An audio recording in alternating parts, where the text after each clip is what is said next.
So does word count actually matter for SEO? In this video, I'm breaking down the data, Google's official stance, and real-world case studies to answer this once and for all. Let's get right into it. So let's start with Google's official stance on word count. So John Mueller has in the past said, and this is a very, very old tweet, you can tell it's from 6 years ago, word count is not a ranking factor. Save yourself the trouble. Take what Google says with a grain of salt. When we look throughout history, Google has said a lot of things that have turned out to not be true. So you got to be very, very careful. But in this one context, in this one regard, I actually have a lot of evidence that this is actually true. So let's talk about what matters more than just the quantity of words.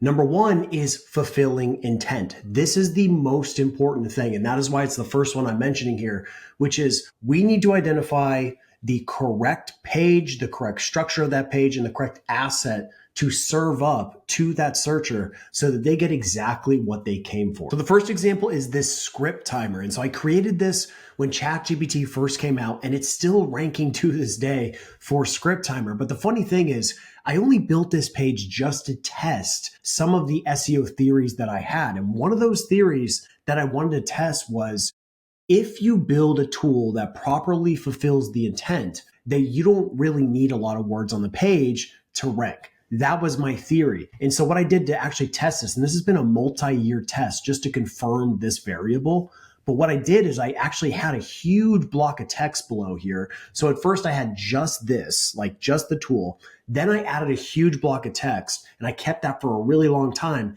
And then I removed that text. And so I'll show you evidence of this and proof of this here in a second. But what I want to tell you first is that fulfilling the intent. If someone is searching script timer, you give them a script timer. You give them exactly what they came for. And you'll be able to prove that you've done a good job if you have user tracking software set up, because you'll be able to see how the users are engaging with that page. But at the end of the day, you have to become a master of understanding intent. And if you understand intent, you can always create the right page with the right structure that's going to help the user in the best way possible. Sometimes it's a free resource like this where they can, use it. Other times it is a deep level asset, which I'll be showing you here in a second, where there's a lot of detail and a lot of depth that absolutely is necessary for some keywords. And other times it's totally based on just driving conversions. Second one is on the e-commerce level. So I know I have a lot of people that do e-commerce SEO that follow me. So here's a small example. This is for the keyword blue prom dresses. Okay. So you can see the optimal word count here. All right. And so inside of rankability, this optimal word count is the median word count. This is not the average word count.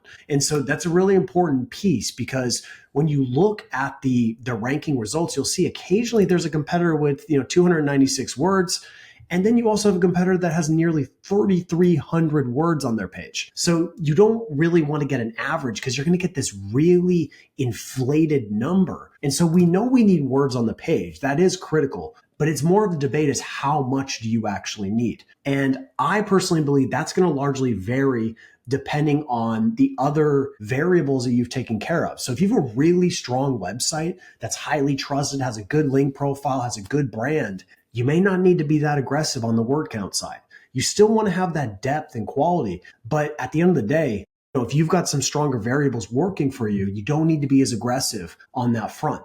So the point is like a page that's a category page like this, we'll go and look at this one. You'll see you really don't need a whole lot of content on this page because it is fulfilling the intent. Someone looking for blue prom dresses is trying to figure out what is the best prom dress for them specifically. And they've actually kind of given us a little bit of intel knowing that it is blue. So we at least know the color that they want. But from here, we got to kind of narrow it down and get this user to self-select. And so that's why now we've got the filtering mechanisms and all these good things that come along with this page. So this is a great commercial page. And notice there's not a whole lot of huge blocks of text or paragraphs or anything like that. This is a very trusted brand. It's very powerful. Let's not pretend that it isn't. But at the same time, this is the general structure that can work. You don't need a massive amount of words. What you need to do is you need to match the intent. And that is the most important thing that you can do. So after we fulfilled intent, the next most important thing is the quality of the content. So you hear it all the time. It's pretty cliche at this point about creating quality content, but it's true, because In this current day and age with AI, anyone can create content. And in fact, anyone can create pretty decent content. So what we need to be thinking more about is how do we make our content stand out among this flood of AI content? And the truth is, the only way to really beat AI content is you're going to have to put more effort into that content. And so when there's more effort, that generally is going to increase the quality. So I've tested pretty much every AI content detector, and this is one of the best, Originality.ai. There's also a few others, but this is the one that consistently does a good job of identifying AI content. Now, I'm not someone who believes that, whether you should use AI content or not. This is more for me about what's most effective. And based on many, many studies and many tests of my own anecdotally, running all kinds of keywords through AI, using AI content, using human written content almost always outperforms. I'd say the large majority of the time, really high quality human written content seems to beat really high quality AI content. Okay, that's just how it is. Now, there is a middle ground there where you can combine both together and get this hybrid. That actually works really, really well. But what I highly recommend doing is just thinking more about how do we make the content original? How do we make it unique? That's the key. It doesn't matter whether you use AI or human. What matters is that the content is unique. And so obviously if you use human written content, you don't have to worry a lot about, trying to trick the algorithms or use sketchy tactics because it's human written. So you've already dealt with that way you need to. But when I talk about more about originality and uniqueness, I'm talking about the depth of that content. And so when you look at this one, this is a really high quality piece of content that goes incredibly deep on a super narrow topic. And it's not super long, but it's incredibly deep and complex and properly fulfills the intent of this keyword. So that's what we're going for. It's not about the length. It's about really the depth of that content. So after you fulfill the intent, you have quality content, the next most important piece is that basic on-page SEO. So when I talk about basic on-page SEO, it's quite simple. We've got the primary keyword in the title. We've got the primary keyword in the meta description. We've got it in the URL. And we usually have it in the H1. And ideally, you could get it in one of the H2s. I would also, if this was my page, I would also like to get it in the first sentence, first couple of sentences, let's say the first 100 words. So now with those big variables out of the way, the next most important one is just the relevance of your page. So I already showed you some examples of assets where it didn't have massive word counts. You saw the script time or you saw the category pages for ecom, but here's an example where depth is required. Okay, so when you look at the competitors for this SEO tools for agencies, this is a serious topic. And when you look at the content or the pages that are ranking, word count is significant in many scenarios here. And what this is telling us is that you're just not going to be able to come in here with some little short piece of content that talks about maybe one or two tools. It's just not going to work in this scenario. So you need to come here and there needs to be a certain level of depth. There's a certain requirement that you have to meet to even have any chance to show up here. And so this is why for these longer form assets, you're going to need to really bring your A game. And that's why you want to make sure you're filling in all these topics. But there's a bare minimum that you want to hit here as far as relevance. And then you want to bring in the next piece of this puzzle, which is that information gain. So you can get all the other things right and do very, very well. But if you want to take your pages to the next level, you want to try to rank number one consistently across all the keywords you're going after, the next piece you really need is information gain, which really is just a fancy phrase for unique content, adding elements into your content that cannot be found anywhere else. So just to give you an opposite example, here's a keyword where we're ranking where we do not have a good score. Okay, so when you look at this, the rankability score is a 7. I would not recommend this in 9 out of 10 situations. I would say, no, don't do this. Cover the topic in full, do what you need to do. But the reason why I believe we can get away with this is because we're really tapping into the information gain element. Same URL, but new data, fresh data, and also data that no one else has. This is data that is unique to us. We did this study independently. And so this is a perfect example of how you can go and collect your own data to tap into this information gain element. Now, keep in mind, you don't need to worry about all the geeky SEO terminology. All you need to know is creating content and elements in your content that no one else has. If I wanted this page to get more organic traffic, what I would do is I would come in here and I would look at these topics that I'm not hitting on, okay? Because this is the thing. I think sometimes this gets misinterpreted. So you can rank really well for your keyword phrase, and this page is structured well to rank for this exact phrase, but it's not structured well to capture all organic search traffic and long tail traffic for this one topic, okay?